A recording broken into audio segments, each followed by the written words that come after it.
What's up, bookworms, and welcome to episode 114 of the Cantina Book Club podcast, where readers can find interviews with authors of all genres. I'm Megan, self proclaimed content queen, here to bring you insights from the authors themselves. Each week features a Cantina conversation with an author. Sometimes they're returning guests, and sometimes it's someone new.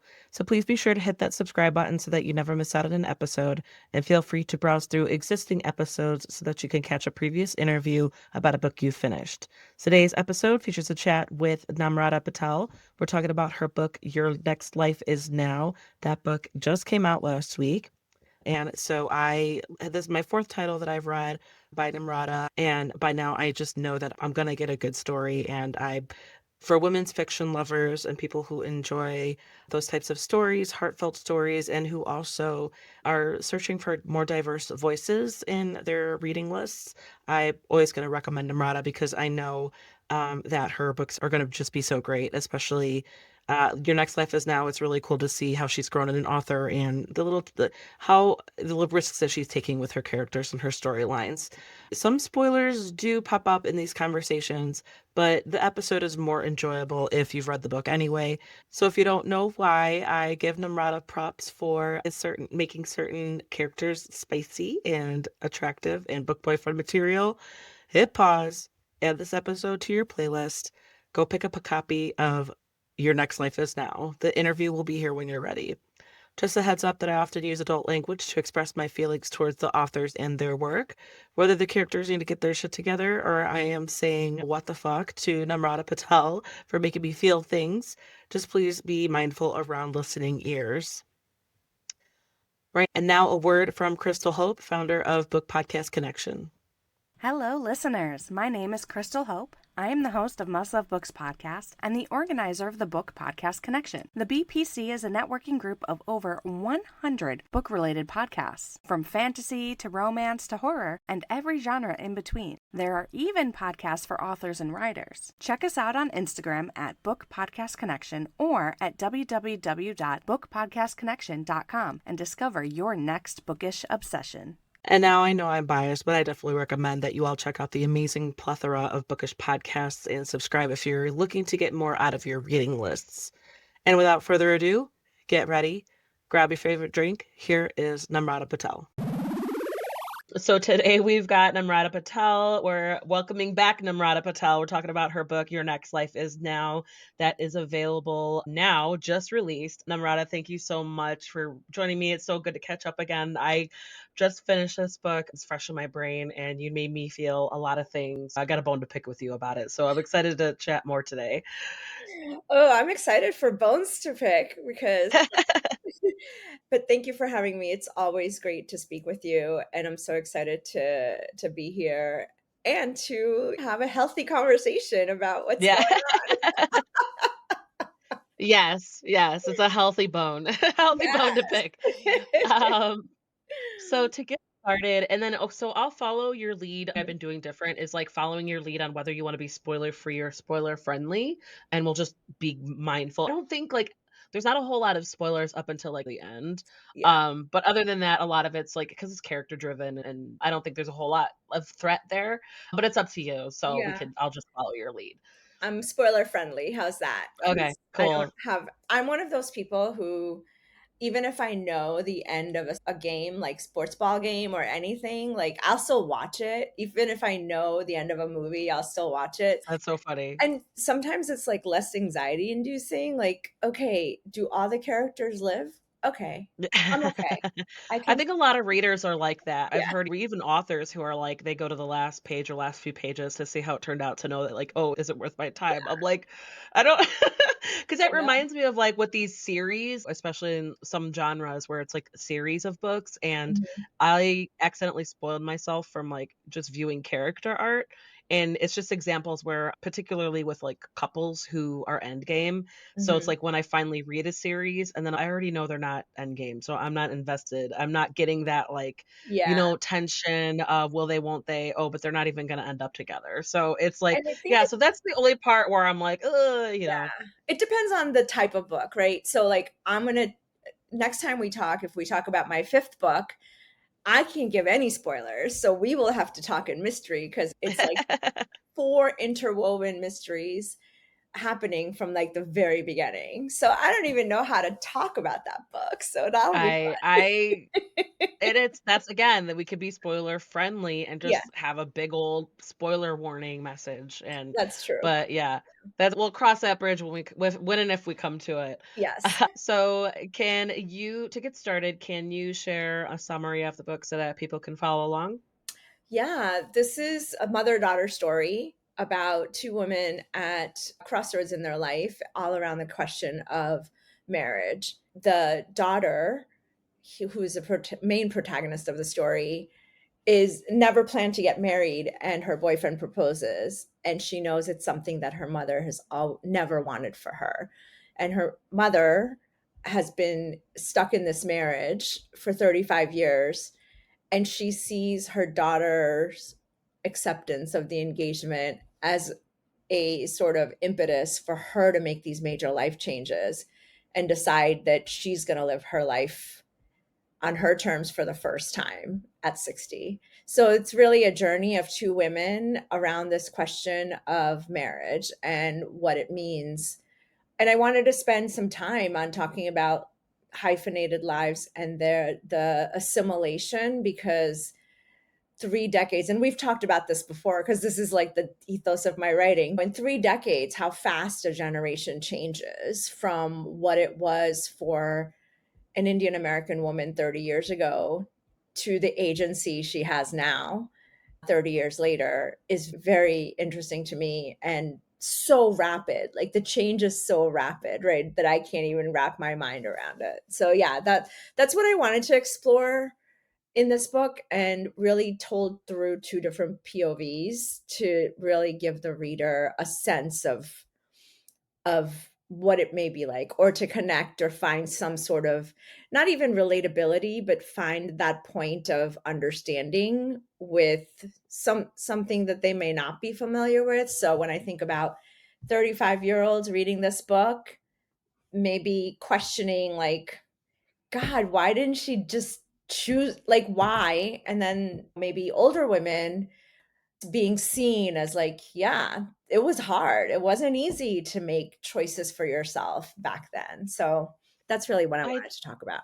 I mean, yeah, I felt for Tara. I mm, just like even if she seemed like she was being selfish through we slowly through her points of view in the flashbacks, it's like you understand, no, she spent so much time not being selfish, and then it was like the rubber band snapped, no, or the cup that filleth over, and it was just like I ugh, and it was she feels like kind of guilt. That was her decision was what kind of snapped it, and like, but yeah, because at first Tara is so mysterious, mhm. and then as we get to know her, it's just like, oh gosh, like Yeah. she just doesn't really like her life, and like it's And I just wanted to so show sad. that, right? Because I think, like, we judge people for who they are now without understanding where they came from. So that was the intention of, like, a reverse timeline for Tara.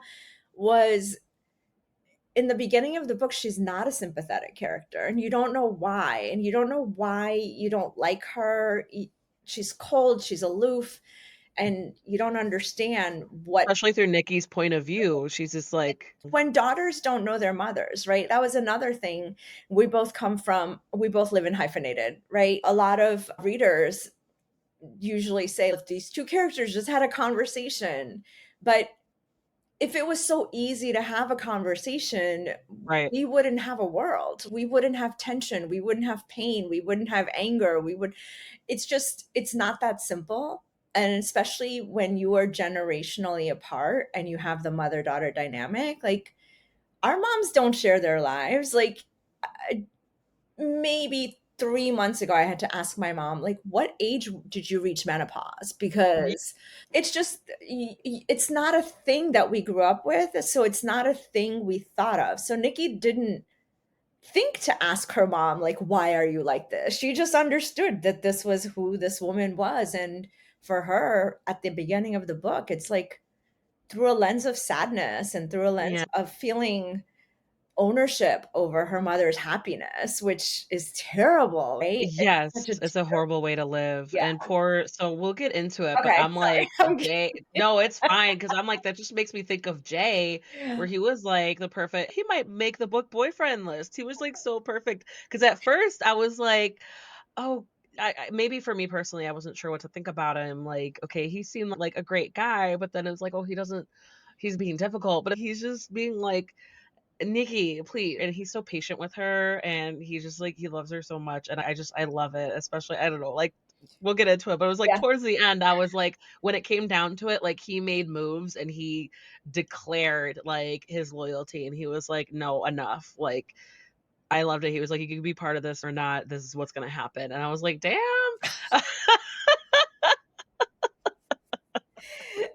Some people need that push, right? Some people need to have reality hit them in the face. Yeah. Oh, plus just, like, the fun moments. Okay, so, like, anyway, Okay, we'll go with the flow of my let's conversation, we'll go. get into the characters because I feel like this was, like, one of your I don't know, as someone who's started reading when you were a debut author and, like, reading each work that you come out with, I could tell, like, you're starting to get super comfortable and have fun and, like, really just maybe take risks even because the banter, like, the relationship between the 2 sisters, like, Hina is fucking hilarious, and then, like, with you not being afraid to really let, your characters, like I guess with Tara, you have flawed characters, but, like, it was on a new level, and, on a level of not only, like, "Oh, okay, like, there's more under the surface," but then, like, we relate to those flaws, we relate to those shortcomings, we relate to her struggling to really, like she's finding herself, and then she's gonna eat shit after the fact, like, Yeah. and that's, like, her own journey, but I could tell that you were, like, you're starting to really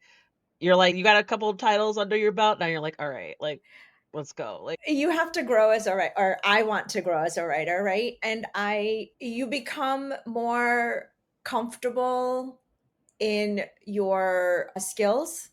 And I know like my ability to do family dynamics and things is like something I've worked on, but it comes alive. So I wanted to like push myself a little bit to be so Mina and Scent and Curious, they were more cozy. This is a little, and I don't want to say dark, but this is a little bit more moody than the previous books. The cover is a at play because there's like darker green mountains on the cover, and that's what I was trying to write. And I think like my next book is even more pushing that because I think before I was published, a lot of the rejections I got were around like either relatability, but that was a cultural thing, whatever, but unlikability because your heroines are too passive and it's unlikable. So I really wanted to like, I don't think characters are unlikable, right? Like even Hannibal Lecter, like there's a certain charm to him, right? That the reader gets pulled into. Like Yeah. it's a carnivore. But I want to explore like what unlikability means because I wanted to start with Tara. Like she's hard to relate to. You don't really know her and you don't like her. And you're just like, I don't know about this one, man. And then as they start unraveling, and that's the human way we learn each other, right? The more time we spend understanding the deeper levels. And I wanted to make Nikki like a little bit more opposite her and little less. Nikki doesn't have a lot of depth. Like her depth is not earned. So and I know that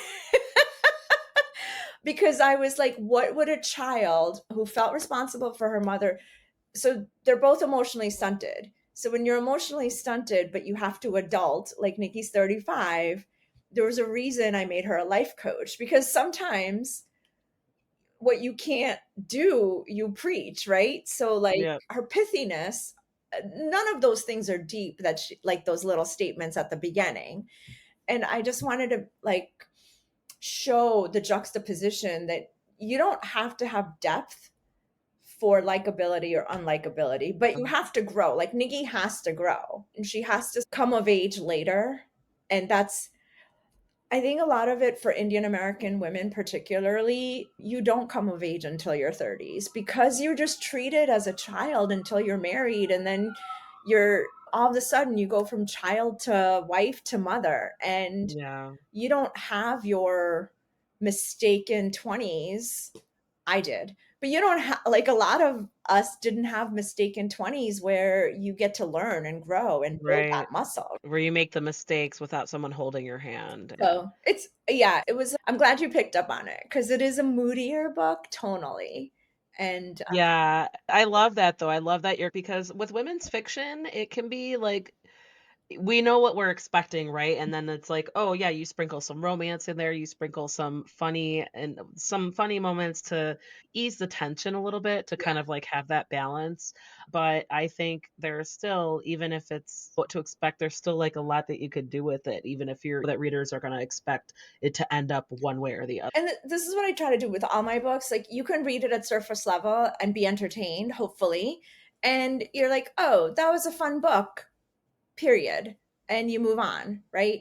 Or you can look a little bit deeper and go, "Oh, there are some lessons here. There are things I'm learning here." And so I try that duality because they're all different kinds of readers, right? And not that I'm trying to please everyone. It's more like I just want you to have a rocking good time if that's what you're looking Yeah, for, or I want you to feel some substance if that's what you need out of a book, and how to yeah. straddle the 2.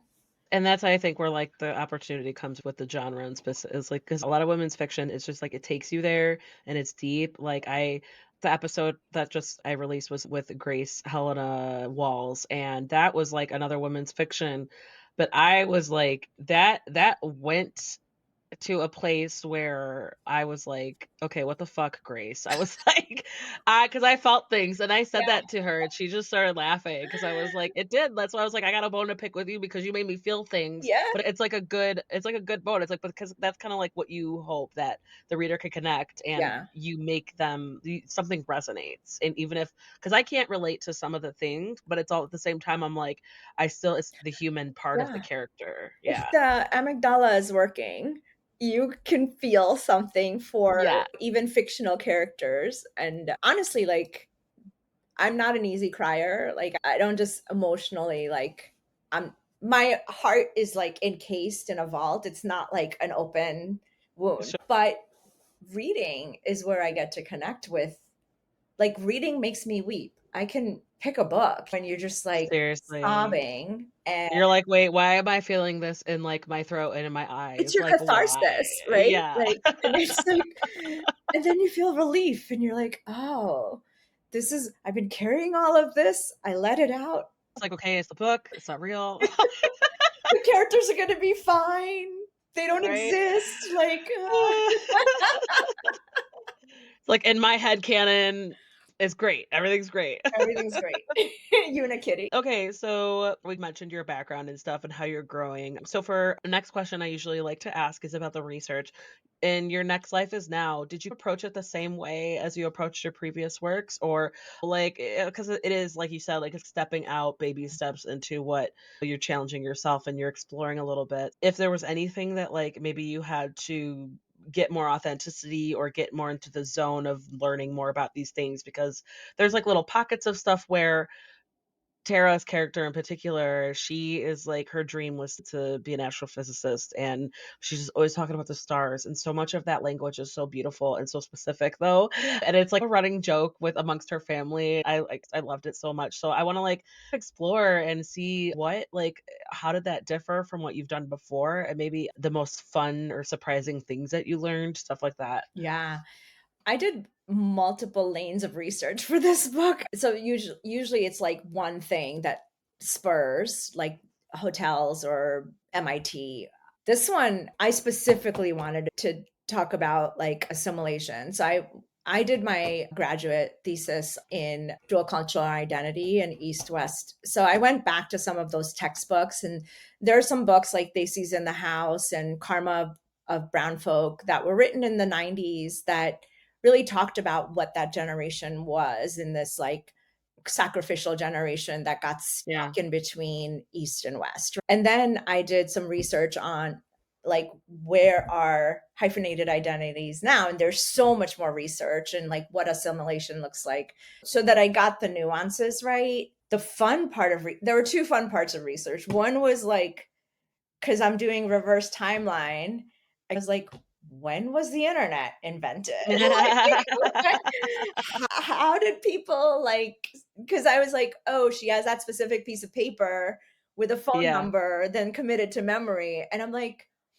people don't even barely know their own phone numbers now. Like, Yeah. and I oh, the only numbers I still have memorized are, like, even that are not my home phone number are my best friend's home phone number, yeah, and that's, like, pretty yeah, that's, like it's, like, the very, like, significant core memory part of it. yeah. That's yeah, exactly. 'Cause my parents, like the home phone number I had, which to this day is still my parents' home phone number, and my older sister's home phone number. Like those are the two. Like, I don't even know my Yeah, parents' cell phone numbers or my sister's cell phone numbers. Like, I just like it's like, "Why is she called the house?" Like, it was because like when she's searching, like, how do you find people? And then one was Facebook, Yeah, and then and then when she discovered the internet, she's like, "Oh my god, this is amazing." Like, she that's where the physics part really came in, right? Because oh my god, I went down the rabbit hole of physics, and I am not prone to science. Like, I don't, but the Feynman lectures and all of that, and I'm like, I don't understand even a tenth of it, but it was, like, interesting to correlate physics, which I always considered, like, hard science, like, it is hard science, but to, like, being able to be applicable to the daily life. Like, Yeah, for yeah, Tara to be able to associate her reality through the jargon of science was like really, when she talks about like the heart muscle, and when she talks about the atoms, the cell changing your body at the cellular level, like that is a true thing. Like if you, when you find someone that you are emotionally tied to, you do, right. your cells change their shape. I didn't know that. I was like, what? I was like, how I think I only came to that knowledge in passing, like, I yeah. wasn't even researching it, but it's so crazy how much. Because then you're like you're thinking about, like, "Wait a minute," like yeah, And I mean, it's not something we pay attention to. We know, like, we change on the daily, right? Our cells change all the time. So, we know it, but it's, we don't live it, and Tara is living it. So, I that was the fun part. And trying to find the metaphors from physics into the Tara's language. Oh boy, that was hard because I was like, I would come across like in a concept and I'd be like, okay, but what can I do with this? Because this is so yeah, interesting. And then I would feel so like I went through multiple versions of this book, and that's why it was late. But it's because, and this is another growth as a writer, like you can't force it. So there would be a concept that I really wanted to add in there, but it didn't, I can't force it into Tara if it's right. not in line with the story and what's happening. So I would take the story and it would like become tangential, and then I'd have to pare it back and cut. Yeah, research is like, it's my favorite thing to do. And in my next book, like the main character is a research scientist because I was like, Oh, I there you go, I throw there you hands like go. her uncle. You're Like, like, "I'm gonna make it part of the narrative." this is it. Because I love asking that's one question I will always ask authors is because a lot of it is the same thing, like, they love the research, but then they end up getting, like, sucked into a rabbit hole for, like, one thing that makes it 2 sentences in their book, like, it's and I think that's hilarious and The amazing. amount of things I read and videos I watched about physics, for what? Maybe I can like win a pub trivia quiz one day, but I There don't you go, know. there you go. I love that outlook. You're like, "Why? What is this gonna benefit me other than the condensed version that I needed?" Like, that's oh my god. There you go, the experience, okay? The The experience. experience, sure, fine. Sure. So I want to explore the relationships because there's so much going on, not just with Tara and Nikki, but then with Nikki and Hina. And then when Nikki, I think one of the most profound parts where she was like, Mom told me about MIT, and then she was like, "I don't like this version of my dad." She was like, "I don't like," she like was surprised because even Tara noticed, like, she is so relatable, I think, in this moment. I'm gonna go all over the place, but I think that in when she was like the moments where she was like trying so hard not to be resentful of her daughters loving Devon so much, loving their dad so much, when she was the one being the hands-on parent and being on top of them and making sure that they were on top of their own shit, but also learning these values and making sure that they remember do things for you, make sure that as long as you're happy, fine. And but then they were like, she's like, Devin doesn't do anything with them. They like love him so much.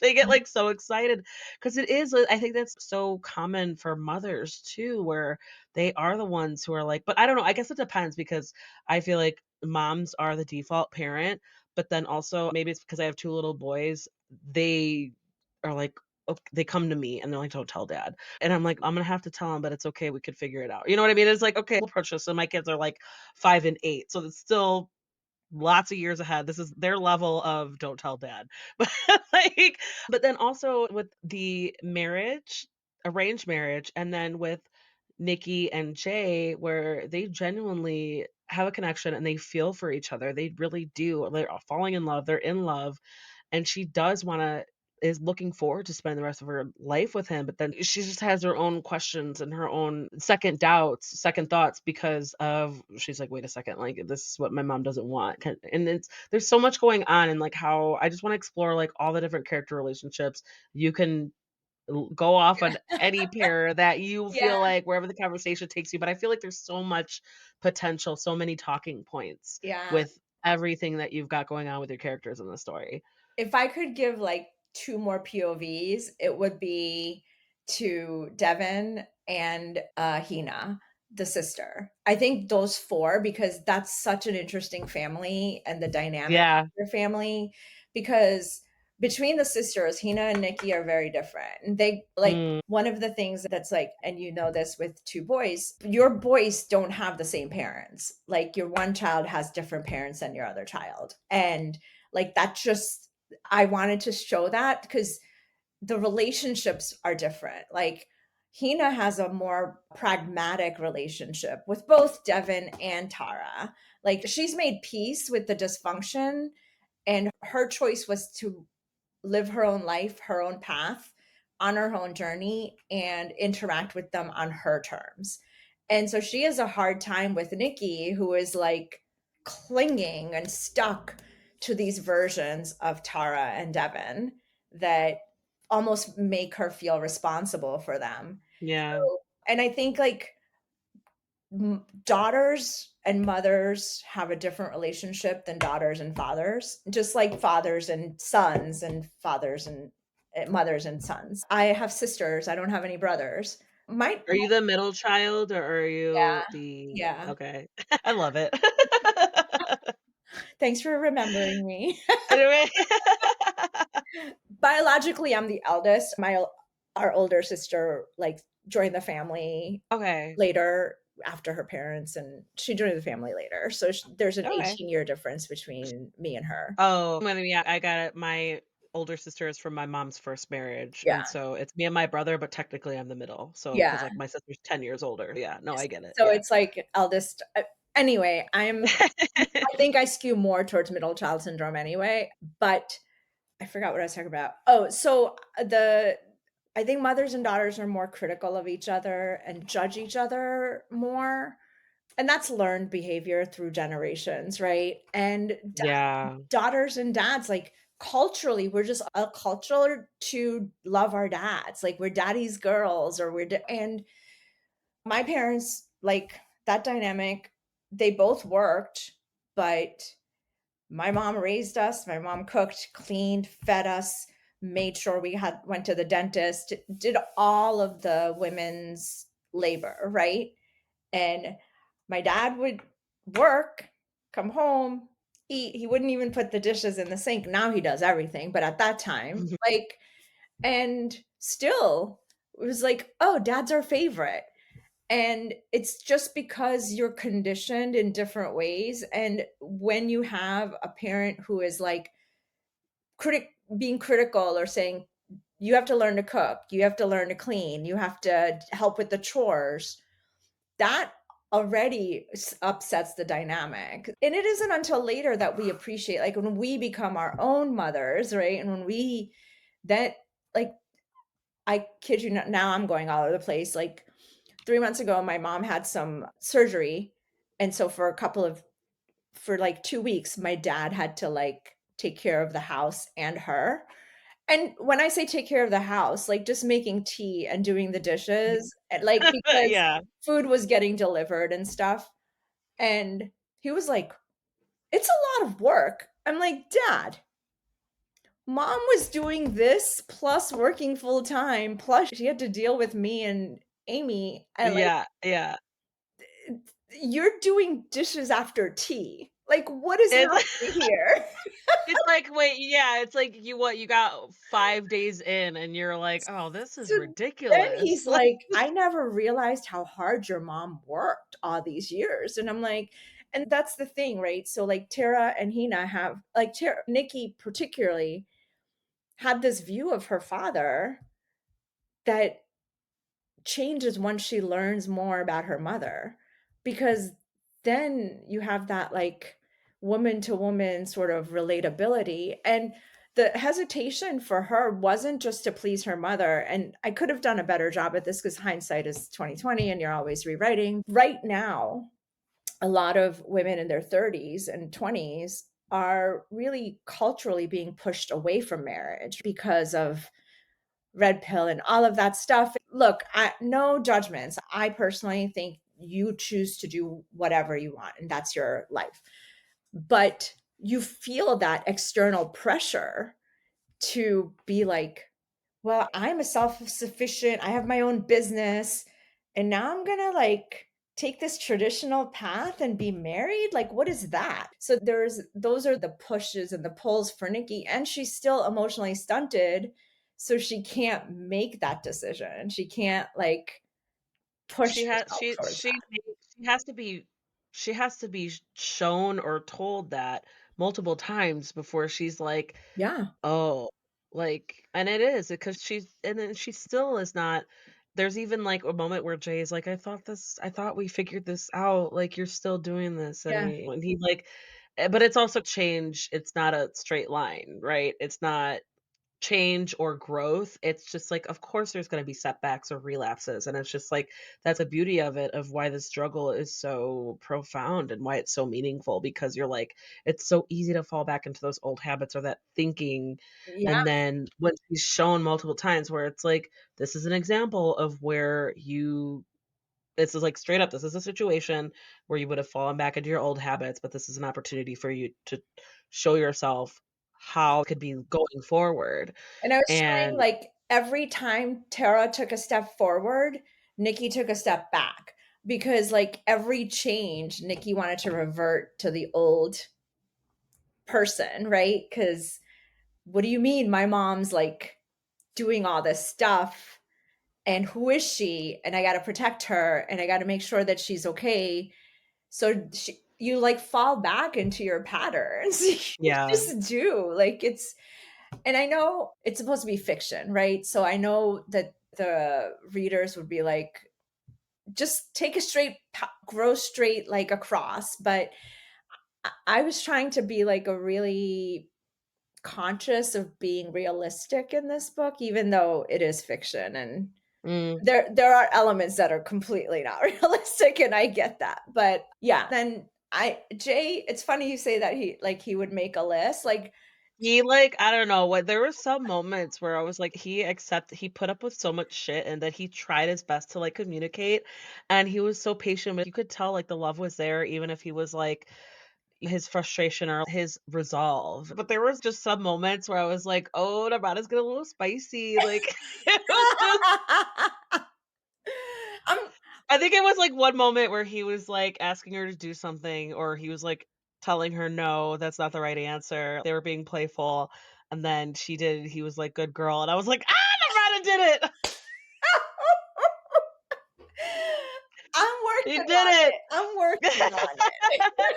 No, but I think, like, it's just, like, that part it's reminding the readers, like, "No, this is life, and this is what part of it being human, and this is part of the banter and the flirtation of a new" they're still 6 months in, like, Yeah, that's not a long time, but but that they're still, like, in that playful moment, and I love one of my other favorite parts was when she's like, "Oh, he probably forgot his raincoat and his umbrella," and he comes in, and he's just like all eyes are on her, and she's just like, "No, dry yourself off," and he's like, "No," he comes for her with all soaked, and I was like, I love that. I was like one of the favorite probably one of my favorite parts where he because it was just like the playfulness, and he was like, yeah, "This is" like, she knows right then and there, like, I'm okay with like, I love the fact that this is gonna be the rest of my life, yeah, and I love that for her too, because it's also that's towards the end where everything they've been through, and then they could still, like, be playful with each other, and she's still like, "No, like, I put on all this makeup and did my hair and put on my dress," and then he's just coming for her, and she's like, "Fuck, okay, fine." Like, I love it. I love their relationship, and I yeah, love yeah, that's why I was like, and the more I got to know Jay, I was like, "Oh, okay. Like, alright, you yeah. sneaky sexy. Like, okay."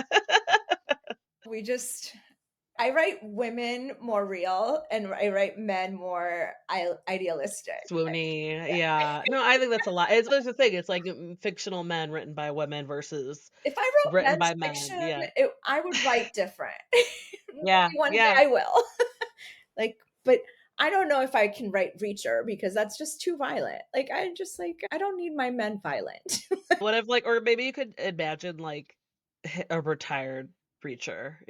Like, what Yeah. would his life look like after that? Oh You my know what I god. mean? Yeah. That'd be so funny, like, domesticated or him, Yeah. being like, "What? Like, PTA meeting? What? Like, what?" Reacher at a PTA meeting. I can't even. It's like a little prompt, like, just in case where you wanna head down that road, just put, like, characters, ruthless that's one of my favorites, like, when ruthless, like, self-assured characters, skilled characters are put into very unfamiliar where they have no experience or guidelines to do anything, and it's like, I love it when self-assured characters are thrown for a loop. I Yeah. there you go, like, writing prompt, There reacher at you a go. PTA I'm meeting. like, Reacher at a PTA meeting. I'm gonna do that Or tomorrow. that huge dude, I don't know what the actor's name is, but he's, like, Alan fucking, Richman, yeah. yeah, Yeah. he's, like, what, 6'7" or something like that, like, He's he's huge. ridiculous. Yeah. I think I watched, like, an interview or something where he's, like, he can't even find a lot of clothes in his size because he's just a large person. I'm like, "Oh, sorry, that's a horrible problem to have." I don't know. They're like, "You're too big and bulky." Like, Yeah.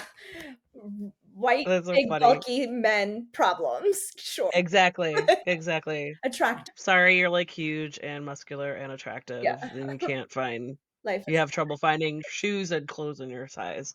Yeah. So hopping off of that, we mentioned it earlier, piggybacking off of the challenging and enjoyable parts to write, were there anything outside of the research that you found that were, like, super fun or super, like, tricky to get through? the super fun was Hina. Like, I don't know, like, that voice, like, her banter, her sharpness, like, against I loved her. Nick's, like, straight person routine was being able to just, like, because sisters, like, being able to even siblings, just the buttons to push, and you have no hesitation to push them. Oh Like, my god. you would never do that to a friend, you would never do that to a colleague, but, like, with your sibling, you just know. You're But like, it's so funny because on the other side of that, if anybody did that to your "Oh, sibling, no, you'd be like, "No, no." I'm the only person that could do that." No, who do you think you're talking to? It's like I think it's like they're your best friend and your worst enemy all in one, right? Like, that's just a sibling. So, I really liked writing the sibling dynamic because that was fun for me, and I liked Hina's voice, like, that was really fun for me. She was just hilarious. I love how she was, like, so real and matter of fact, and she also just didn't give a fuck. She was Nikki, like, "Do I really have to spell it out for you?" But she also wasn't afraid to, like, just joke around even if it was inappropriate. Like, Yeah, yeah. there were times where she was like, "I stole it." And I was like Like, wait, what?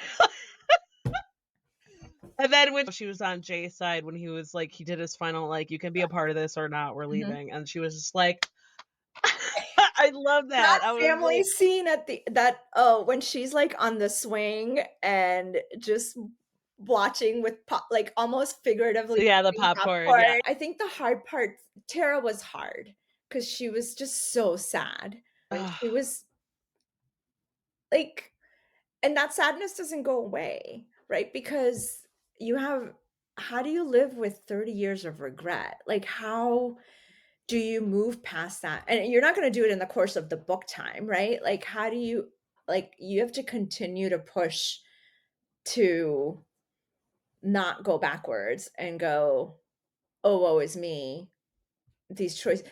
And, the thing I tried to straddle with Tara that was hard was, like, I didn't want her to be a victim. Like, at the beginning of the book, she feels herself as a victim, but I wanted her to, like, by the end of the book, know that she had agency even then, she just didn't know it. And that's a different sort of way to understand your past than to say it's so easy to be like it's my parents' fault. But like as in the very first book, as Neha said, like after 30, you can't blame your parents. Like you gotta own your shit. So I'm so yeah. sorry, but you have to own No, no, up swear, it's okay. you gotta own your shit. So I wanted Tara at 60 to like not forgive her 18-year-old self, but also like understand that she could have fought. There were others that did fight, right? Like she has her friend who figured it out in a different way. Like she had Yeah. married for love and then it changed in a different way for her. So it's I wanted to show like that duality, but also Tara was hard. Tara was like I could imagine that because she has her path in the story that you had to lay out, but even then, it's like, it's hard watching that because I felt for her too. Not only was she just, like, regretting, but that I feel like a lot of people can relate to the fact of having this imaginary scenario in your head of what could have been for and, like, just her kind of pining after this life, after this her of a lot of us, I feel like, can relate to that. Oh, what might have been, and maybe there's a chance that we could what shape this, or and then it kind of blows in our face, but it's also like heartbreaking where it's not just the career. It's like she was attached to this idea based on like one night with this dreamy, sexy behind person. eh, And then at the end when she goes for it, and then I feel like that would have been a trigger for being depressed for a few days, where yeah. you build it up, and you build it up, and you build it up, and then when you're faced with the reality of it, and then it's just like, oh, because she's so smart, and she's like I don't know, I feel like there was definitely a darker way that you could have gone with it, but, I I yeah, felt for her. I I did. I wrote like 3 different versions of that. One was I wanted to because I wanted to know where her character would land as I was envisioning the end of the story for her, not the end of her journey, but so I wrote, what if, like, Ben is that person and swoops in and, like it turns out how exactly she and hoped, and yeah. then what do you do? Like, wait. And so I was like, "Do you deal with regret for, like, you missed out on 30 years of this?" And but then you feel guilt because then the 2 children you have wouldn't exist, and then you feel, like, relief that, Yeah. and Kind then of maybe justified into her whole there's a feeling the way she did, but yeah. it didn't feel true to her story. I wanted her she still had more work to do because it felt unearned, and it would have felt very, like, false to me. Like, it just didn't fit Tara, and the other one was a lot darker, which is, like, what if you just give in to the despair of life? You just bury yourself and you just deteriorate, and I don't kill my characters, but it's close to, like right? Yeah. Like, It reminds me of, you just give up, right? You go back to your life and you say, "Fine, I'll just be stuck in this and I'll live my life," and there's no forward yeah. momentum, and you It's like yeah, it's like nothing's changed, she just got the reality check, and then she goes back to right. being, "Oh my god, this is all I have." But then, like, yeah, you spin it into her being like, "No, at the end of the day, my proudest parts of my life, my lights of my life were my daughters, and I would not have had that had I not gone through what I did." And I'm like, "That's so," like, that's where that motherhood kicks in, and 'cause, what is it? Ophelia? No, what is it? Like, completely fine. God, I forget what it was. It's like Ophelia Oliphant is Oh, completely or something. Yeah, yeah, I know what that's you're what talking that about. reminds me of where she is after this one particular scenario, and she has it all lined up, and then once she's disappointed and it doesn't turn out, that she falls into a state, an episode, Yeah. and of depression, and I feel like that's you could have gone there with that, but then, like, because but that yeah, that's an example. That's what that reminds me of because but Ophelia, she was there was a lot going on with her outside of that. But yeah, Eleanor that's what Oliphant, right? yes, That's it. thank you. Yeah, Eleanor Oliphant. yeah, she I had some remember. different problems than Tara, but Yes. yes. Yes. I think the hardest scene was the diner scene with Hina, Nikki, and Tara because that even if you realize it, you still have to do the work to bring your daughters along, Yeah. right? Like, Oh my god. there's that's when you realize, like, I've done harm here, even if it was not intentional, right? Even Yeah. if it was unknowing, because and I just go back to, like, families, you do hurt each other and you do forgive each other, but every hurt is like a little scar that just informs the actions and decisions that you take. And I'm sure like you're petrified of like what your boys like are going to carry, right? Because you there's no such thing as perfect. You just have to give them the tools to learn to manage whatever Yeah, happens. it's, like, easy, like, yeah, you pick up on things and then you're like, "Oh, is that a red flag?" Right. Or, like, it's just one thing at a time, especially and then talking about generational, it's like our parents did not have to worry about some of the things that we had to worry about raising kids. Yeah. Their parents didn't have to worry about certain things that they had to worry about raising them. Like, it is generational. There's generations that have, like, huge problems, but at the same time, it's like it's almost like a cycle, but it's like we're up against the bigger picture, and there's things that we can relate to and bond over, but then there's also like you are so out of touch. Like it's just And I like do find those intergenerational the generational fights like funny between like millennials and Gen Z and Gen X. And I'm like, all it is, you're stupid when you're 20 and you think you know everything. You're like, right. Is that the universal yeah, thing? Like you're figuring it out, but also overly stressed in your 30s because you're trying to have a career, you're trying to have money, you're trying to get married, you're trying to do all these things. And then you're in your 40s, you're like gloating because you're like, I did this thing. And then in your yeah, 50s, you're like, who gives a fuck? Like, exactly. and that's true for boomers, and that's true for Gen X, and that's true for Gen Z and I'm millennials. 38 and I'm already creeping on the like I have very few fucks to give. That's our Yeah. environment because I think the Yeah. pandemic broke us. And like, we were just like, nobody gives a flying. There was a period of where and it's like you see the jokes of it, it's like, no like, just pronounce pronounce the L in salmon, who gives a Yeah. fuck anymore?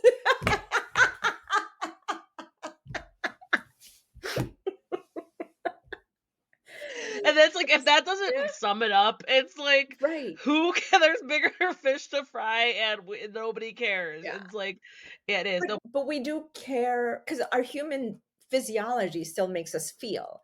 So, like, it's we're being facetious when we say who gives a fuck because, like, we do, especially when it yeah. comes to our close friends, our family, our communities. So, I think that's the value in having those hard scenes, like the diner scene, which is like, it would be easy for Hina to just walk away, but instead she's eating half of Nikki's food, like, because That's why I love, like, the kinda dynamic and the dialogue that you had where it's like Hina's, like, straight up just, "Hey, you wanna" like, carrying on. Tara is just, like, eating shit and fighting for her like, she's trying. She's straight up, like willing to be like, "Yeah, I know I messed up, and I'm sorry, and I'm prepared for," like, she knows Yeah, whatever her daughters say, 99% of is gonna be justified, and then here Hina is, but then even though Tara knows her daughter, she's like, because she's more of the feelings person, and she knows that she's saying that because she's hurt. She's acting this way because she's hurt, and she feels betrayed, and she's totally right to feel that, and so it's like, but I love it's just that's part of the characterization where that's just true to form. She's just like, "So what? You're gonna get the steak, I'll get the shrimp." yeah. Like, Halvesies. yeah, I loved it. I Yeah, love that's why I think I loved, like, that those moments like that where I yeah, just appreciated the characters and their interactions because it was, like, once like, you love the characters and their personalities, but then, like, "Oh, how are they gonna act in this situation?" Like, that's where you can have fun with it, but you also wanna be purposeful with it. You wanna be meaningful with it. All the characters are flawed, but you're still rooting for all of them, at least for me as a reader. yeah. Personally, I was like I was rooting for everyone. Even Devin, I was like, he was It was problematic, but hard to even then it write because I because imagine, Tara didn't like him, I didn't like him, and I'm like, "Ugh." but I felt like, at least for me, I felt like he was I understood and he was a little bit forgivable because he was also growing up in the same Yeah. circumstances and he was like, "No, this is what I'm supposed to do." And then he was like, "You know what? Why are you still having these dreams? Like, I got you. Like, I got this." And then he's like, "What? Like, I got everything we need. We're doing fine." And he didn't, and then as long as it took him a long time, but then he did get there. He did get You do get pulled by gravity, right? Like, because time changes you, and when people actually tell you this is not what they want. Like, I'm not a fan of like, can you just read my mind? My best friend, like, we had spent some time together yesterday, and then she had some things to tell me, and she like started with like, I just need you to like not say anything. I need to get through this, and I need you oh, to just like be great like sympathetic.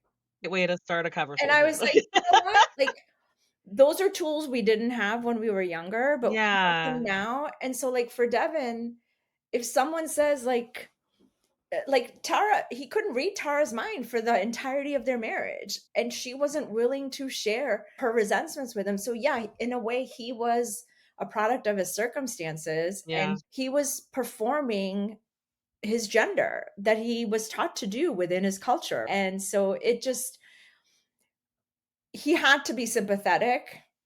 I just No, no, he is. No, it's just like I could tell like you were like that's a delicate balance because is the problem or he's a large part of the problem, but it's like once you look a little bit deeper and you get to know him or yeah, I try mostly when I'm reading a book, I try to keep an open mind with all characters because even the messy and the toxic characters, I'm like, "Ooh, let's go." Like, and so I'm open-minded to him, and then we learn like, yeah, he was problematic, but it's also like excused, but it's explained. It's like you understand, even if it's like, "Bro, like" but he it's like, "Come made on." a mistake that he didn't know he made. Yeah. He paid for it for 30 years. Like, So, like, and then when he noticed and, like, he is hurt, like, by yeah, some of her actions, and then yeah, it's like if he doesn't understand, it's confusing to him, that is, like, heartbreaking for him, but then it's like, dude, just either listen to your wife or if she doesn't, like, wanna tell you things, like, make yourself available to hear to for her to tell you things, like, I don't know, it's like hindsight again, yeah. like Yeah. There would be no drama if they just had a conversation in the beginning. like, even, "Hey, can you, like hey, how about you have this conversation 20 years and not 35 Oh my years?" Like, god. That's a whole it's different just book. exactly. Oh Nobody god, it reads really about is. emotionally healthy people just living their lives perfectly. No, exactly, because then it's like, "Oh, Nikki," and then she's Nikki and Hina, and then the twins. Like, it's just, Oh, yeah. like, that's so funny. That's so funny. I love it. Because at the end of the day, I love that Nikki was like, "I just need my sister," and then Hina's like, "Yeah, okay," and then when at the one of the more meaningful conversations, she was like, all Hina was doing was asking questions. Mhm. "How do you feel about this? How do you feel about that? When was the last time you were happy?" And Nikki was like, "When I said yes." And I remember being like, "Go to him! Go to Tell him that. You got a swoony ass motherfucker in your life. Do it. Do it. 'Cause, like, but that's what, like, we love Hina for that. Like, cause she was just all she had to do was be like, and then throw a little sass in there, Yeah. throw a little sarcasm in there, and be like, "Oh, I'm like eating her popcorn." Like, I loved It's it. like the answer's inside you all along. Yeah, that Just took a with minute to get Tina's there. voice in there. It took like some drama, spontaneous tagging along of a road trip, and then returning a lawsuit. Some reconciliation, and then it took her a while, but then she got there. But I think that's like the beauty of life is just where it takes the more drastic, the Right, more dramatic situations to like, hey, this is a problem, or this is something you need to work on, or this is something that is going to be a problem. right. And then like the dramatics is when it's like in your face. So like if you were paying attention, this would have been addressed earlier. It's like but that's the beauty of the human condition. It's like Yeah. If I could say everything perfectly all the time, one can only imagine. you'd be on your 10th book or you'd be on your first book. Like maybe like I'd be like a guru of some kind. I'd be like Martha Beck. Let's go. I'm just gonna tell people how to do. I got the perfect words, the perfect trajectory, Oh my and everybody's just gonna keep wanting my work, like, god. because they need I know, I will tout your titles. I think I'm trying to think of, like I'm missing one physical copy. Hold on, Oh, I'm really okay. sure. Let Let me me know. s I'll have Rayla send it to you. Let me know which one. Yeah, because I remember I put you in a special spot. Okay, so I've got The Secrets, and I've got Mina, and then I've got Next Life. Okay. So I guess The Send. Sense? Yeah. I'll send Yeah. you a copy. Because I feel like I don't know why, but I think I was, like, answering emails, and I was like, "Yeah, just send me a digital copy because I'm gonna read it," and but now I'm getting more like, now that I have more shelf space, because 'cause I'm telling, like, my husband, I'm like, "Shelves. I want more shelves." But it's We're just like exhausted with screen time. So, like, I've gotten back to reading physical copies too because it's just too much, like, too much yeah. screen time. Our brains need to, like, get re But and I also like having both, just because, like, okay, I'm not because I like to, like if I'm, like, at the gym a digital copy so I could put my Kindle up if I'm on the treadmill or whatever, or if I'm on the elliptical, yeah, so I could, like, do my cardio and not have to worry about holding a book to the machine. But then I also like when I'm chilling on the couch, yeah, I want a physical book yeah, and I like the flipping the page.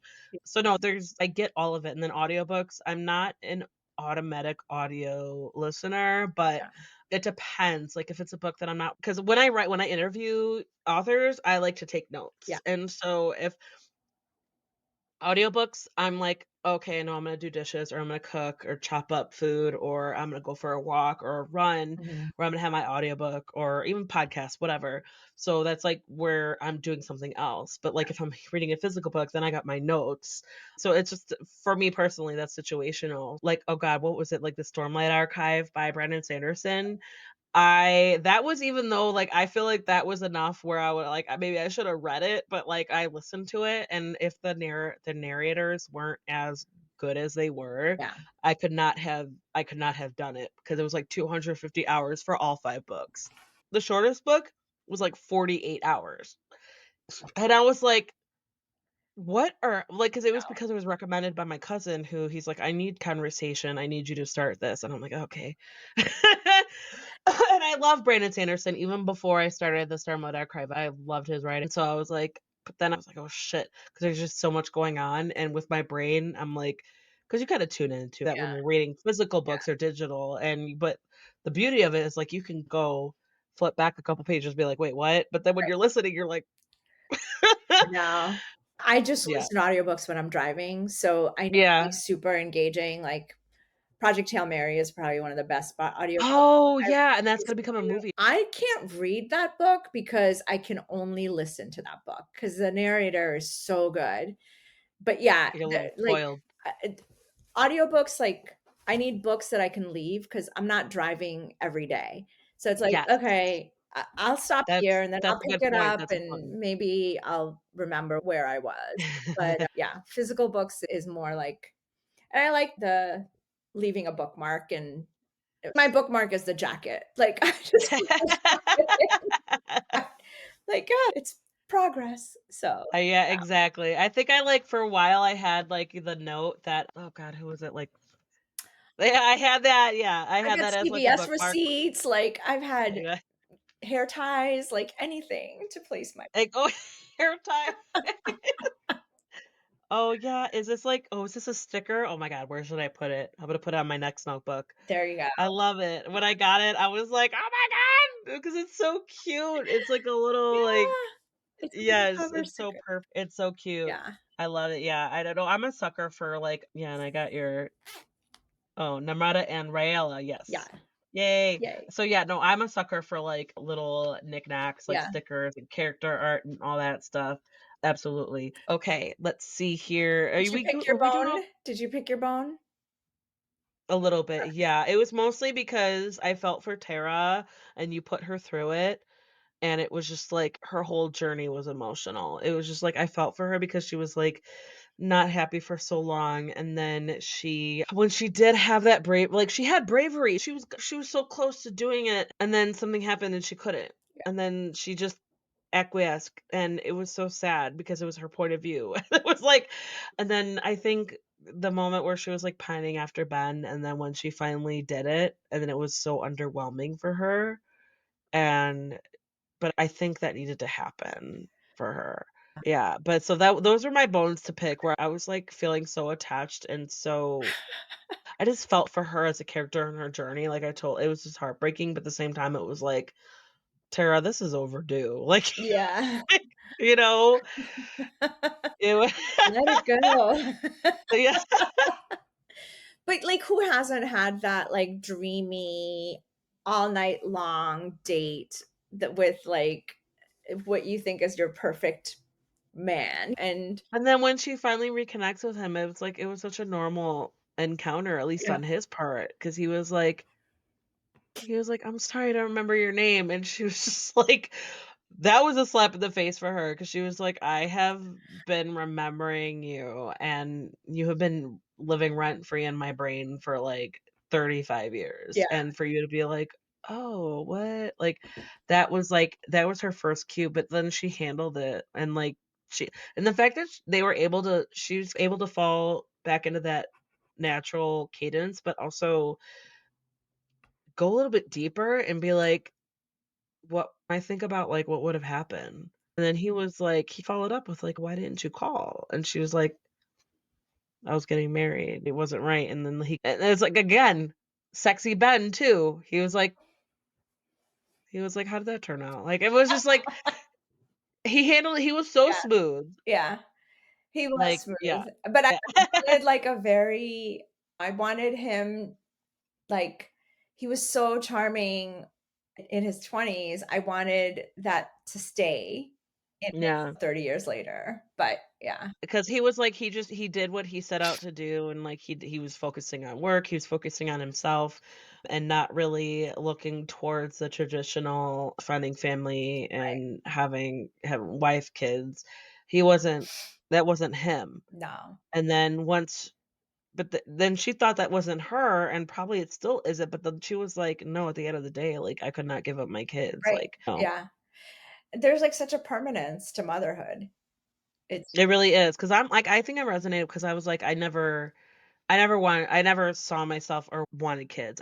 I knew it was a part of life, but I was like, "Oh, no, like, I'm just gonna live my life," or I'm not like I was my focus was like, "Oh, growing up and getting a job, getting a career." Mhm. And I was also like, I know that my personality, I feel like if I was gonna raise children, I would wanna be the best person, and I felt like, "Oh, no, I know my personality isn't for raising children," which it's like it's and I've been told I'm a great mom, and I know that I'm, like, doing the best I can, but it's also like I know myself enough where I'm like, "That's not me."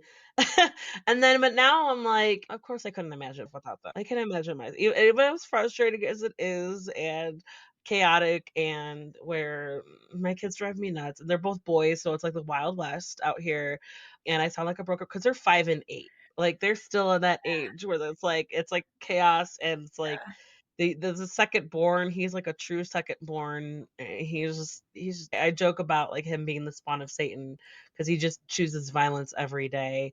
And I just no matter how much I sound like a broken record player, I'm like, I even asked him, like, we tell you so many times, keep your hands to yourself. Why are you not listening? Why do you not get it? And he's just like, I don't know. And I'm like,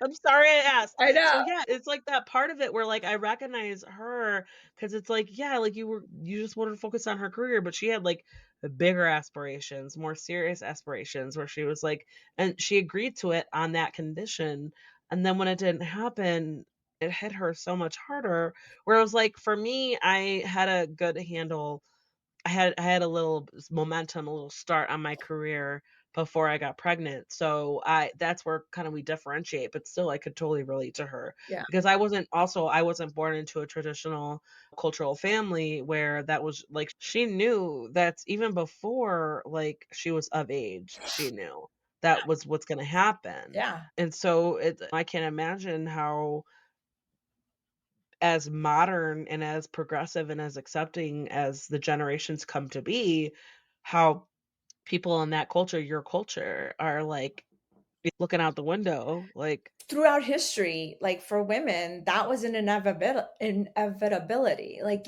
that's what you were born for, yeah, and that's cross-cultural, Eastern and Western. Women just were born to be married and have children, like, that's what the that's the ambition. that's yeah, but and I think that was an ambition that we were all, Yeah, like, told. It didn't come exactly. from us, like, I don't think, like, the first woman was like, "Oh, I wanna be attached to this man." I think it was socially, you couldn't survive because the laws weren't Yeah, conducive. exactly. Culturally, you couldn't survive because you would be ostracized from your community. So it was just like and then, like, enter capitalism and the wedding industry and the marriage, Yeah, oh, you're just like, "Give me that diamond. I want that veil. I want to plan my wedding that costs more than a down payment on a house." And I just or, like, as so much as someone's salary, like, and it's yeah, like all of these external forces have been telling women for thousands of years who they yeah, are. I'm excited to see, like, the shift. Like, I'm excited yeah. that there is trends of, like, single and child-free, or they don't say, "I didn't have children." It's like, "I'm child-free by choice," or, like, Yeah, there's there's some of people who are like, "Oh, they say cat lady like it's a bad thing." so there's some sort of embracing of these agreements that we've had all throughout history, and women are saying, "Look, let's give feminists their due," right? Like, 70s, 80s, 90s, like, they did the work, and I'm Yeah, glad that it's being carried on yeah, to maybe even a larger scale, thanks to, like, the ability to connect online with people. So, I'm not gonna it give social media is. credit, but it does create movements. It is a double-sided, like, there is, like, horrible things have come out of it, it's also, like, the positive out of it, Yeah, absolutely, but no, exactly, it's like I also love how the generations how the times are changing as yeah. well, because it is and then there's still a sector of society that wants to treat it as, like, the most horrible, like, "Oh, like, we're collapsing because women are given too many Uh, options," and it's like, no, like, just first of all, it's like because men are trash, like, that's, like, yeah. a lot of not all men, yes, but, like, a lot of the times it's because men have, like, certain expectations, and But no, I'm again, sorry, honey. they were conditioned, right? Like, Yeah, you're gonna I'm imagining your boys will learn to be self-sufficient, like cook and clean and do laundry and stuff. But 'cause it does I'm lucky that my husband, he, like, loves food, and right, he is a type A personality, so where he enjoys cooking too. right. So yeah, exactly, you're absolutely right, they'll grow up in a household where dad cooks a lot too, The and yeah. you guys you don't, like, have binary genders, and gender Mhm. roles, sorry, you don't have, like, gender roles that are, like and I think for generations, men were you have to provide and you have Right. like and that was I the think they Devon don't realize, like, character, right? Like it gives them more options too. right, Like have to only be a provider. You could, like, explore other If things they that maybe you embrace want. it, but if they're Yeah. gonna embrace their little brain over their big brain, then we can't help them. That's where Mm. I'm at. 'Cause Yeah, I know. I think a lot of the times, like, people view feminism as, like, a negative thing. It's like, no, like, look at the possibilities. If your wife, his partner, is off contributing to the household, then that gives you more freedom. Not so much in this day and age because cost of living, but, like, that could give you more freedom to do things too where you're not, like, on the hook, like, at least not 100% of the time. yeah, but, like, if your wife made $500,000 a year as, like, some hedge fund manager, there's no stigma in you staying at home and No. taking care of the house and whatever else, like, and And if you that's wanna be macho about it, be like, "Yeah, I my wife mowed the does this," lawn and then we today. Look, my dad had sisters daughters, so we mowed the lawn, we raked the leaves, we changed good for the him, oil, because he like, was like, "Nah, get out here." that man, You're, let me tell you. like, rolling your eyes, I love it, you're like, "Yeah." I would randomly ask him, I'm like, "Do you ever wish you had sons?"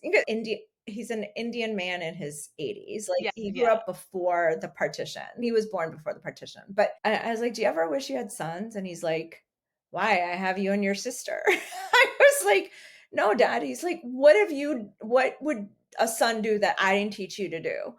Yeah. And he's like, "You're not allowed to use power tools because you hurt yourself, but your sister's an architect and she can build anything." Like, so I was like, It would that "Fair." seems more like mostly a personality Yeah. thing, like, he's like, "No, I don't trust you with power tools, but your sister, Oh, yeah, maybe." it's 'cause I don't I fall a lot and I don't have grace and like, his refrain to me is like, "Why are you always broken?" I'm like, "I don't know, you made me this way." 'Cause, like, there's always at least one injured part of my body at any given time, so I can relate to that because 'cause I'm a klutz, and my husband teases me, it's like, "'Cause your mom's a klutz too." It's like, y I look at something and I'm like, "I'm not even gonna attempt that because I know myself." Like, my ankles are like, "Excuse me, absolutely not."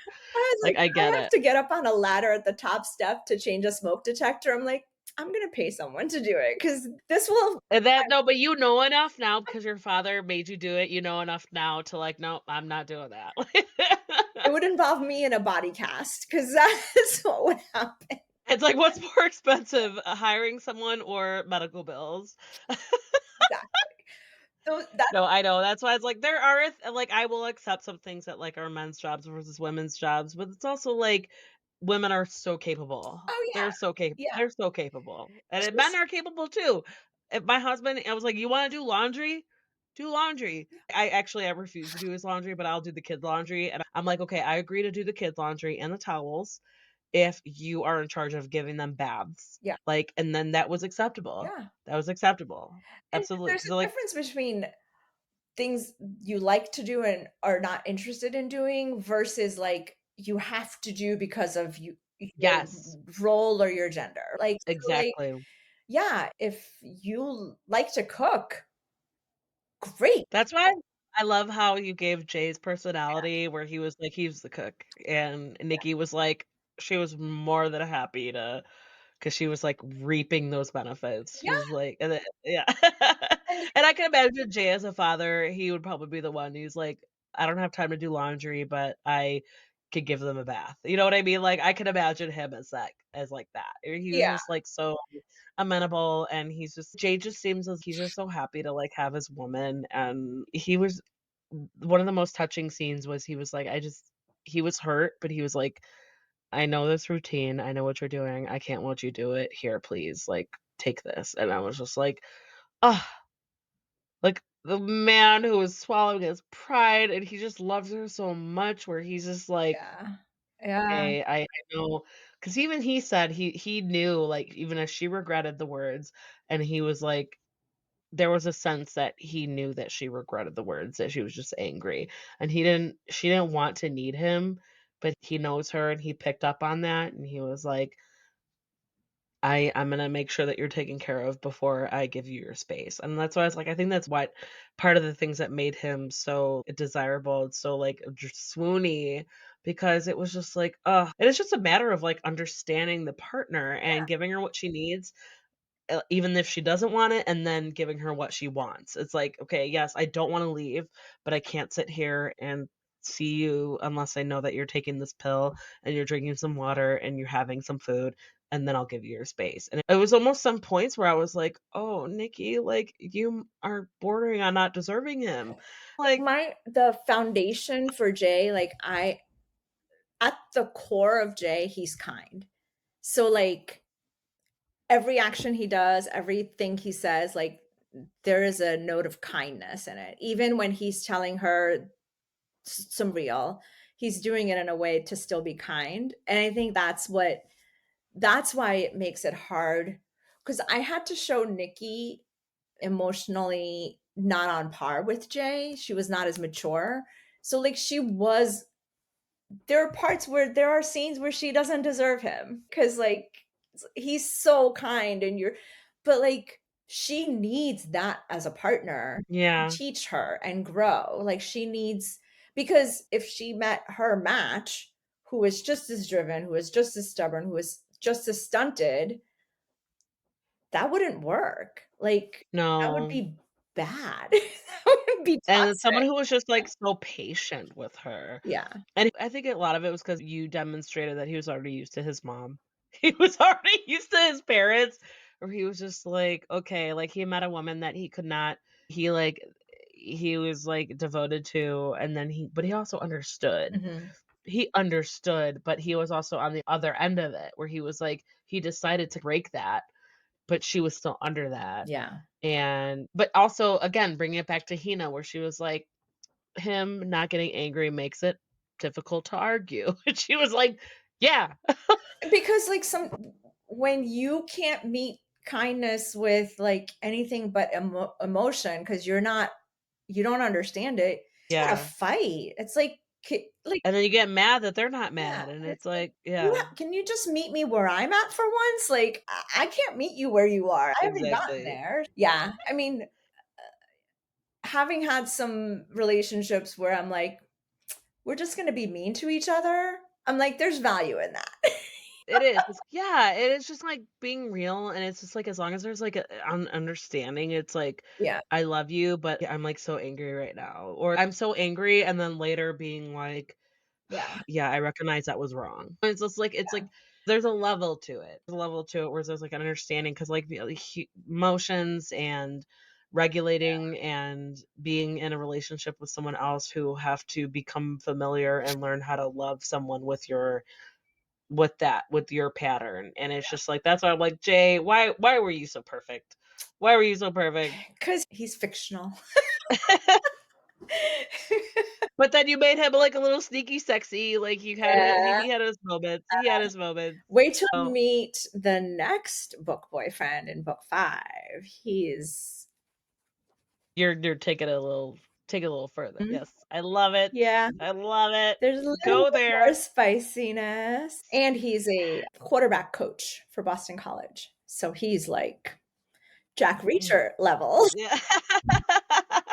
He has trouble finding things that fit him. Just that is tall. Just go shirtless. It's okay if you don't find clothes that fit you.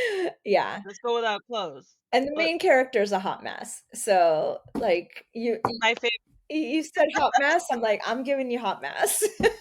I love that. Oh, my favorite. I love hot messes, I love chaos, and I love who are like I love authors who throw their characters into chaos, and I love chaotic characters who are, like, messy, and it's just for great storytelling, great conflict, and great storytelling. Even if it's, like no matter what, I always tell people, I'm like, "I'm just always gonna be an advocate for female rage, even if it's, like, totally unfounded." I'm just gonna be like, "Go, girl." Like, Yeah. just go.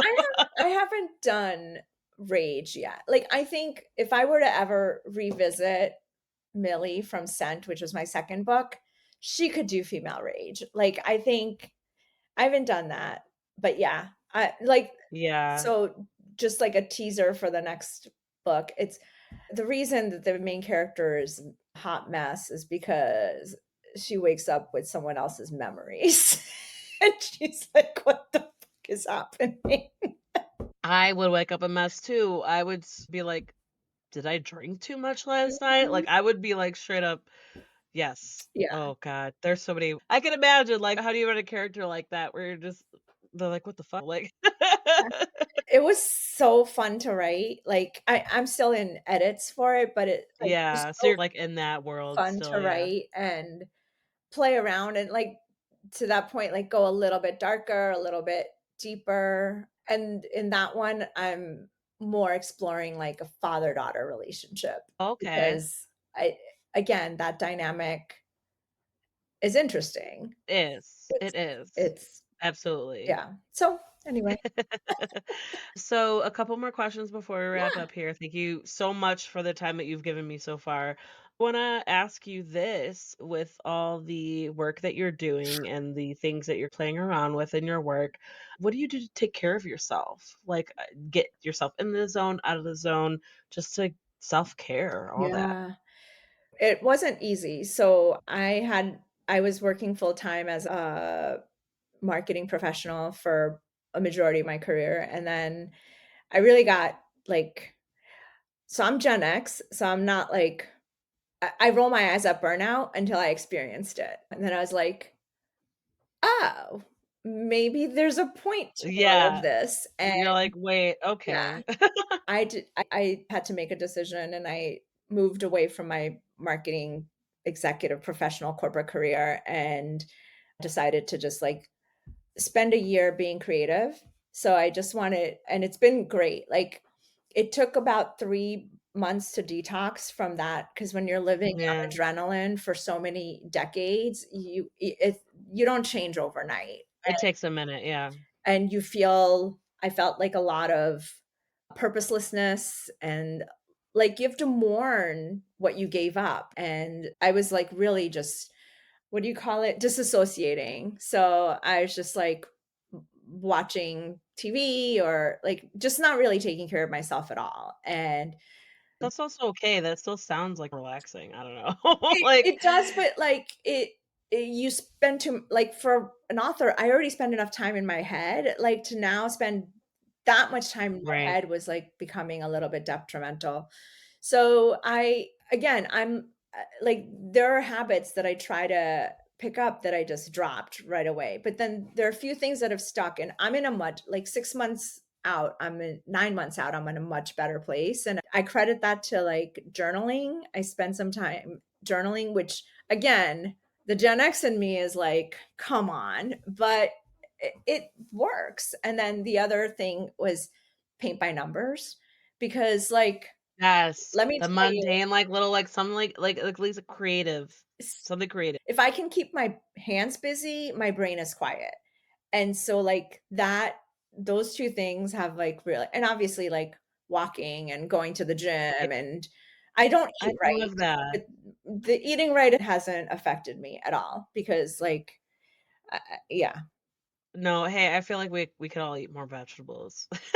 You know what? Like you just have to cry uncle at some things. And I'm crying uncle at healthy eating. Like I'm gonna It's blame it on the tricky, it's tricky. Well, yeah, especially if, like, you're a parent, it's like I try my best to, like, maybe make some adjustments here and there where I'm not, like, eating frozen foods or I'm not going to, like, the breakfast sandwiches. Maybe I'm trying to, like, make breakfast with eggs and vegetables, cheese, like, whatever, but it's like, yeah, at the end of the day, it's like, it depends on your lifestyle. It's like, yeah. okay, if I'm exhausted, yeah, I'm just gonna Look, go the along with it. vegetable Yeah. lobby just wants us to eat more vegetables. Like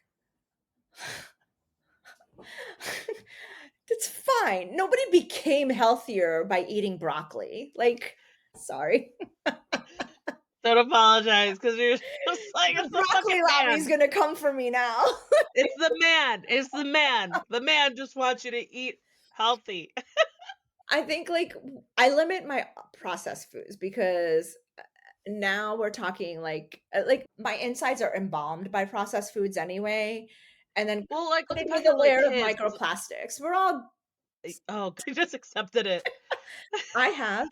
And then I would read something like, "Oh, if you eat tamarind, it helps remove the microplastics from your Okay, I body." just gotta put tamarind on So everything. now I'm like, "Oh, Sneak it in there. tamarind chutney with a samosa? Well, no, Let's go." you have kids, right? Like, you're stuck. It's like that's what I think about, I like, don't have okay, okay, so kids. you don't okay, so that's what I'm stuck on. It was like, I'm stuck in the availability and their willingness to eat, Yeah. like, Just last night, I was like, "I'm gonna grill a bunch of peppers and mushrooms and mix it in with the pasta that I," 'cause, like, the other night, I was making pasta, and I was like, "I know better," but I just put the whole 2 pounds in, and then we got pasta for days, and so I was like, "But we got limited spaghetti sauce." So I was like, "Okay, I'm gonna grill some chicken and some chicken sausage and some mushrooms and peppers." So add options Yeah, to add to the noodles, yeah. and but then when and then all the kids, they were like, "I smell mushrooms. That smells so good. Do you want mushrooms in your pasta? Because it's gonna be with sausage and peppers." They're like, "Yeah, I want everything." And then I asked my younger one, "You want everything?" "Everything." And then my husband was like, "No, yeah, let's go for it." So I was like, "Okay, everybody's getting everything." And then once I did, they were like, "Oh my god, we love this. Oh my god, it's delicious." And I'm like, "Okay, fuck. Like, let's just." I was like, "Healthy is okay, and it's delicious. It can As be long as you don't delicious." position it as eating healthy. Like, Right. I think, like, if you I think enforce they saw it as like, "Oh, yeah, it's a secret option." I don't know. yeah. Like It's like I do love, like, mushrooms, and I like, the mushroom lobby has won me over because I will put Yep. mushrooms on everything. But, yeah, I'll get into these cooking modes, like, all winter is pozole season. Like, I will make a fresh whole chicken pozole once a month, like, verde, not roja, like, when I do chicken pozole. But, like, like It is like, holiday season tamale yeah. assembly line. That's what my dad, because my dad's the Irish one and my mom's the Mexican one. And my dad would take his mother-in-law's, my grandma's recipes Mhm. and then roll with it because he's the one who's like cooking for him is therapeutic. So I'm like, "Oh shit, when they're no longer with us, I gotta carry out that tradition." So I'm like, I gotta pay attention. But like I just grew up with tamales being like mass produced and then frozen to give to people. And then once I started when I worked in Chicago, I worked downtown and then I saw the tamale lady and I was like, "Oh, they're making tamales live." I was like, "Oh my god." I was like, "Oh, I was tasting white man's tamales, and now I'm Yeah. tasting authentic street vendor tamales." But no, I totally get that. I'm totally sympathetic to that, like, oh, like, you gotta with the nutrition. It's like you're trying to, like, do a certain thing, and then it's Yeah, okay. no, again, like, I don't eat like a 12-year-old, but I don't have, like, the You pick your battles. yeah, like, "Oh, some salsa with some cheese and beans on it? Oh, That's fine." dude, I'm gonna throw this at you. What advice would you give to Tara, Nikki, Devon, and Jay? At the end of the story? Yeah. I would tell Tara to forgive herself. Yeah. Yeah, I would tell Devin to be more in tune with the women in his life. Like, pay attention to what they're feeling, what they're dealing with, what they're doing, instead of just being the provider. yeah, Um, with Nikki, I would tell her to step out of the life coaching self-help books and get more in touch with who she really is and get some depth. And who was the fourth one? Jay? No. Jay. With Jay, I'd be like, Does he need any advice? I'm just yeah, curious. I'd be like, you know what? Once in a while, just give throw Nikki a bone and be mad for no reason. 'Cause, like, you need that friction, right? Like, you need a little bit of friction so that she feels like he's not so perfect and that she's the only flawed one. Yeah, like, "Oh, it's okay. I'm not the only crazy person here." Like, Right, kinda like, like, yeah, sometimes yeah. just, again, meet me where I'm at, and not And always, but that would make him even more hot. Like, that would make him even more sexier. Like, just like, I'm gonna serve her. I'm gonna be problematic just to, like, be on her level. Like yeah, just give her a bone and, like, reverse roles. So, that's what I exactly. Oh, I love it. What are you working on that you're allowed to talk about? Is there anything else that you can share? the next book is will be out next year. I can't give you a time because I have no idea. And I'm trying to really explore the idea of I'm trying to think about how to talk about it without talking about it, but it's more around, like, whose voice do you listen to, right? So it's about a woman who has an accident and wakes up with another person's memories, and that person has unfinished business.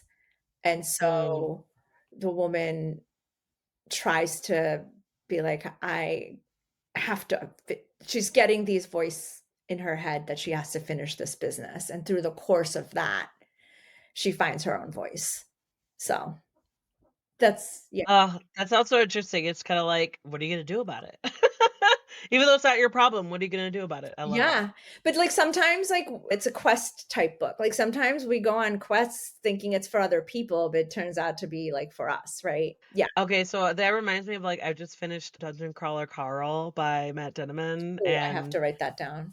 yeah, because it got so hyped, and so I was like, "Okay, I'm gonna check it out." Dungeon Crawler Carl. That's Dungeon the Crawler first book, Carl. Okay, and it's the first in a series, okay. but it's gotten really popular even though it was published, like, 5 years ago, I think, but it's that's what that reminds me of. It's like putting this character in a situation and, like, really they don't know what's going on. And they have to make decisions based on that. Yeah, Like, and it's it's yeah. not it's like yeah, it'll be you know what? Let's talk about it when we talk about it because I can't tell Otherwise, you it could how be, it like, a whole whole 'nother unfolds, but conversation. I would love your interpretation of it. Okay, perfect, yes. No matter what happens, we'll keep in touch. Yeah, we will. Perfect, okay, Namrata Patel, where can we find you online and on social media? Nampatel.com for my website and Nam Patel author, Namrata Patel author on Instagram is where I'm most pervasive. And then I have a Perfect. newsletter that you could subscribe to about random things that interest me that's like because and only send it out once a month and it's like whatever floats my boat that month. So anything from like I saw an interesting piece of art to I'm mad about this one particular thing. Yeah. I love that. That's so acceptable. Yeah. 'Cause we're like, "Guess what?" I'm not next one's gonna Uh, be about broccoli and how much I hate it. The broccoli lobby. You don't think I'm gonna go after this call, go research if there is a broccoli lobby or not? I'm like, you will, I know. Oh my god, that's so funny. Like, you're just gonna add it to, like, your thoughts list. Like, that I buy a boat, that's your bone to pick. Jack Reacher at the PTA Eat meeting talking about broccoli. That's my prompt. Yes, and I hope that I then let me know when you fulfill that prompt. I will. Okay, Nabata Patel, your next life is now. Thank you so much for joining me once again. Always a fun time. Thank you for your time. Yes. Thank you for letting me pick bones with you and giving us more insight. And yes, if and when you're ready to talk about your next work, keep in touch. We'll Yeah, chat again. exciting. It was so great to talk to you again too. So, thank you for having me. And there you go. That was Namrata Patel talking about her book, Your Next Life Is Now. That book is all available now. Check out the show notes where you could see links to find all the Namrata online on social media and where to purchase the book. In the show notes, you'll also see where to find Cantina Book Club on your favorite social media book communities, such as Bookstagram, BookTok, BookTube, Threads, Facebook, and more. And I would love and appreciate it if you could hit that follow or subscribe button so that you never miss out on book reviews and author interviews. If you have any book loving friends who are looking to get more out of their reading lists, please share Cantina Book Club with them so that they can find upcoming releases and interviews with authors. Another way to help this podcast is to head over to your favorite podcast player and give Cantina Book Club a rating and a review. It helps me reach more potential listeners and fellow book lovers like you. And that goes for any podcast you listen to. It's one of the easiest things that you could do to help out. If you need book recommendations, you can reach out to me. I'm always excited to share my recent favorites, or you can head over to cantinabookclub.com to read more in depth book reviews of all types of genres. While you're at it, you could subscribe by entering your email on the website so you could get new reviews and episode posts delivered directly to your inbox. If you want to support Cantina Book Club even more, you could donate by finding the form on cantinabookclub.com. Whether it's a one-time donation or as little as $1 a month, I seriously appreciate the support and will share my appreciation by giving you a shout out on the show and maybe sending you a little something special. And finally, one of the best ways to help authors promote their works is to head over to Amazon, Goodreads, or wherever you rate your books and give the title that you've read a rating and review. It's free and it helps out almost as much as actually purchasing the book and tagging and showing your love for them on social media. As always, thanks so much for listening and see you next time. Cheers.